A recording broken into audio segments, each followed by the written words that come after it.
สบายดีสบายดีพ่อแม่พี่น้องเบิดสุขูสุคนเบิดสมองสบอดเด้อพี่น้องเด้ออ่าอากาศเย็นขนาดเลยพี่น้องเอ้ยมื้อนี้หลังจากโนเวนแล้วเนาะพี่น้องแม่ตากับมาอยู่เฮือนอยู่ศาลเป็นที่เรียบร้อยพี่น้องเอ้ยบัดนี้อืมนั่นแหละพาพ่อแม่พี่น้องออกมาย่างชมอากาศพี่น้องอยู่แถวบ้านแม่ตาแหละเห็นบ่พี่น้องสิพามาเบิ่งตัวอันน่ะตัวแบ้ตัวหมูต้งนะพี่น้องเขาเจ้าเอาหมูต้งมาปล่อยให้มันกินหญ้าให้กินหญ้าอยู่สวนมาไคแซงเขาเจ้านี่เห็นบ่ตะกี้หกพี่น้องเขาเจ้ามาปล่อยได้3 มื้อเป็ดเลยบัดนี้เกลี้ยงเลยพี่น้องสวนมาไคแซงเขาเจ้านะเห็นบ่นี่80 ตัวเขาเจ้าเอามาปล่อยใส่พี่น้องบรรยากาศนี่หน้าบ้านไม่ตายแหละอยู่ใกล้เฮือนไม่ตายแหละพี่น้องมาขาตั้งกล้องก็ลืมอยู่เฮือนแม่คุณพี่น้องก็สิจากสั้นแดดแหละก็ขอโทษขออภัยเด้อพี่น้องเด้อเห็นบ่มึงต้งเห็นบ่พี่น้อง80 ตัวได้จักไปอยู่แจได้เนาะเห็นบ่พี่น้องเขาเจ้าว่า80 ตัวเจ้าของเพิ่นน่ะเพิ่นเว้ากับแม่ตากินเกี้ยงคักปานตัดเอาเลยเนาะพี่น้องเห็นบ่เกี้ยงคักเลยเขาเจ้าก็ใส่สายไฟอันนี้กั้นไว้ได้พี่น้องเห็นบ่กันไว้บ่ให้อันน่ะตัวแบเขาจะออกตรงเขาจะออกเนาะกันไว้มันเป็นอิเล็กทริกนะพี่น้องเห็นบ่แปะไม่ตากับนุ่งเสื้อมังโตใส่กระแกตใส่เกิบผัวพี่น้องออกมาย่างเจ็บขาอันนั้นพี่น้องเขาจะมาปล่อยบ่ไม่ตาบ่มีอันขาตั้งกองเด้อพี่น้องเด้อบ่มีอันไม้กันสั้นเว้าก็บ่ถูกพี่น้องเอ้ยขอโทษขออภัยแบะเห็นบ่เพิ่นแหนมเบิ่งเฮาแบะพุ่นพี่น้องเอ้ยแล่นเขาเจ้าเอามาปล่อยมือทำอิฐทันเป็นตาฮักเขาเจ้าแล่นลงแล่นเต็มเห็นหญ้าหลายเขาเจ้าก็กินเอาปวบไม่ตาหักบ่ได้ถ่ายให้เบิ่งมันค่ำแล้วนะพี่น้องBonjour hein vous êtes tranquille là oh แต่มันอบเย่ตัวมันอบปัดอุ้ย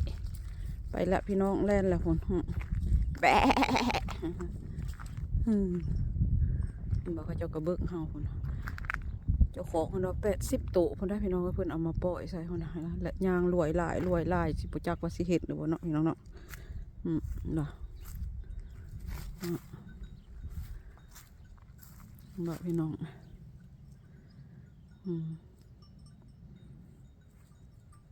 อยู่ใกล้เฮือนไม่ตายแล้วเขาเจ้าก็มาปล่อยงามเนาะพี่น้องเนาะเห็นบ่เห็นเขาเจ้าเอามาปล่อยมันทับอีตื่นเต้นไม่ตาบ่ได้เห็นอันนี้แบบมันบ่มีสัตว์นะอยู่บ้านแถวบ้านไม่ตาเนาะพี่น้องเนาะมันอยู่บ้านนอกนะพี่น้องมันก็มีแต่สวนหมากไคแซงเขาเจ้ามีแต่ไร่องุ่นเขาเจ้าเนาะมันก็ไม่ตาก็บ่ได้ไปทางใดนะเห็นเขาเจ้าเอามาปล่อยก็ตื่นเต้นถามเขาเจ้าว่าค่อยถ่ายกล้องได้บ่ได้เพิ่นก็ว่าเอารถค่อยถ่ายไว้เบิ่งได้บ่ได้นะไม่ตาหาบ่ได้ถ่ายบัดมีเวลาก็เนาะเขาเจ้ามาถ่ายไว้ก่อนบุญอันนั้นคริสต์มาสบุญโนเอลเขาเจ้านี่แหละพี่น้องแต่ว่าต้นมากระแซงนี่เขาเจ้าบ่ได้โตนบ่ทันได้ตัดเธอได้นี่พี่น้อง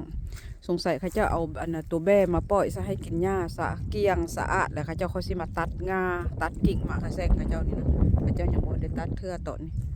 พุ่นย่างขึ้นไปพุ่นละพี่น้องเอ้ยตัวแบ่ตัวหมูต้งเป็นหมูต้งกัดเธอแวงหมูต้งเขาเจ้าเอามาปล่อยใส่คุณย่างขึ้นไปถึงพี่น้องคุณย่างขึ้นไปพุ่นเห็นไหมเมตาย่างไปทางเงินเมตาเขาจะกินกลับไปกลับมาเขาจะปล่อยว่าเป็นแต่ละบ่อนอาทิตย์บ่อนละอาทิตย์เขาจะว่าหยุดอยู่บนนี้อาทิตย์นึงต่อไปเขาจะมันอยู่ทางในพุ่นพี่น้องหยับเข้าไปในหรือว่าเขาจะสิมาปล่อยแต่บนนี้เมตากับโมโหเนาะบ่ได้ถามเพิ่นมีแต่ถามว่าเจ้าเสียมาปล่อยไว้โดนไปได้อยู่นี่ถามว่าเพิ่นว่าประมาณอาทิตย์นึงหรือว่า15 มื้อเพิ่นว่าให้มันกินเกลี้ยงเบิดแล้วเพิ่นก็สิเอาไปปล่อยไว้บนไม้อีกเพิ่นว่า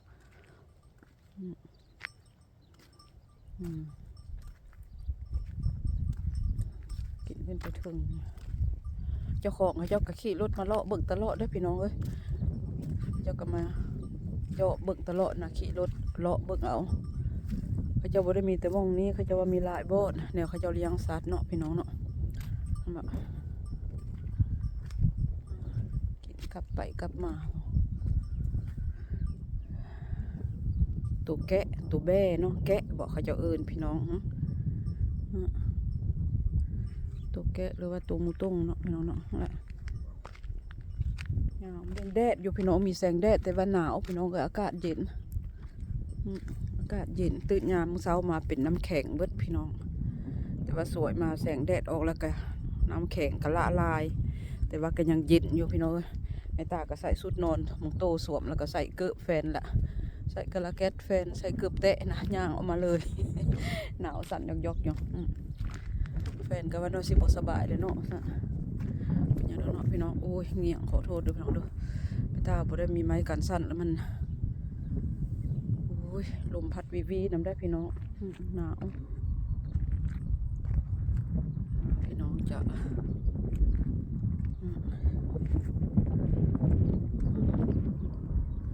งามเนาะท้องฟ้ากะแจ้งสว่างสดใสดีอยู่ได้ละพี่น้องเดี๋ยวของก็จะมาเจาะมึงอีกแล้วบอกมาตาสิย่างขึ้นไปถึงคนบัดนี้เนาะย่างเลาะไปเนาะพี่น้องเนาะเดี๋ยวเรื่องมาตาสิย่างไปถึงเห็นบอกพี่น้องเขาจะย่างขึ้นมาทางถึงพี่ย่างขึ้นมาก็ยืดเบิ่งเห็นบอกเขาจะย่างเดี๋ยวพี่น้องตัวแขะตัวมูตรงแม่ตาเห็นสิแม่ตาดีใจได้ตื่นเต้นนะเห็นสัตว์นะพี่น้องเห็นเด้อสินะแต่เขาเจ้าบุได้มาปล่อยไว้โดน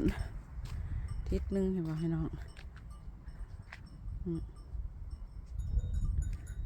เนาะพี่น้องเนาะเห็นป่ะกินหญ้าจำนวน80 ตัวเขาจะมาปล่อยไว้นี่พี่น้องกระเกียงอีดีนะเนี่ยมากินกระเกียงคักปั่นตัดเอาเลยเนาะพี่น้องตอนเขาจะบอกเอามาปล่อยใส่หกโอ้ตายเกือบลมไม่ตาก็ได้พี่น้องเอ้ยเห็นปะกระเบื้อง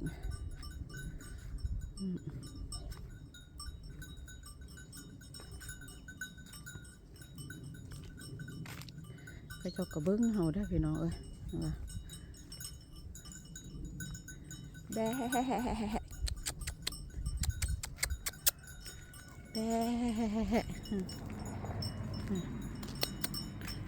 พี่น้อง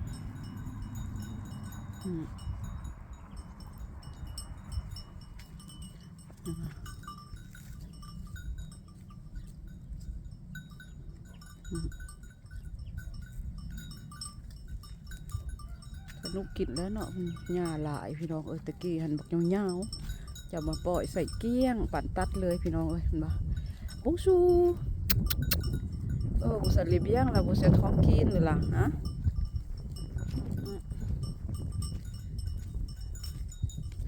บุซูเนาะเป็ดตาหักเนาะพี่น้องเนาะแบะเห็นเนาะเลี้ยงแค่เลี้ยงแบะภาษาฝรั่งเขาจะเอิ้นมูตุ้งเนาะเลี้ยงมูตุ้งเนาะ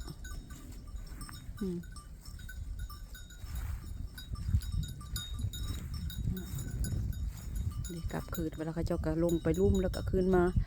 กลับไปกลับมาเขาเจ้าก็กินไปเชื่ออย่าเฝ้าหนีปะค่อยติดหลักคือมันหนีปะค่อยละนี่ฮะคือพากันหนีปะค่อยละนี่ฮะพากันย่างกลับไปละพี่น้อง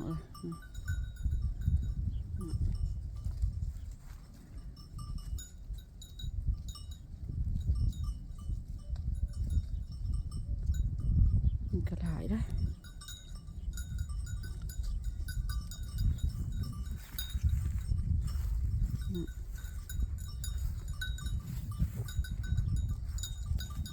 ตัวแบ่ตัวแกะเนาะพี่น้องแกะยมตรงนะ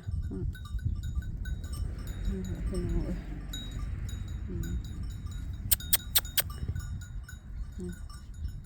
ย่างกลับไปกลับมาไปเจ้าอ้อมเลย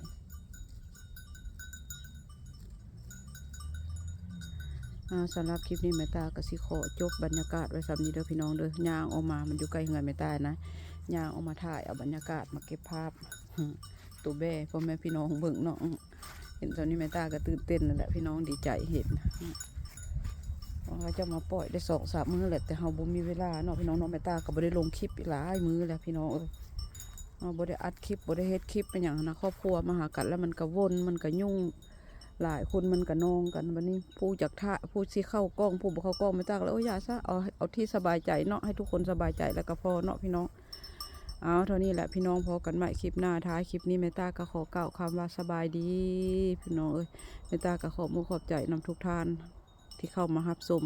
แล้วก็กดติดตามคลิปแม่ตาเนาะพี่น้องเนาะขอบใจหลายๆเด้อพี่น้องโชคดีร่ำรวยอยู่ดีมีแหงบัดสุขสุขคนความเจ็บจะได้ความไข้อย่ามีโชคดีตลอดไปจ้าทุกคนไปละพี่น้อง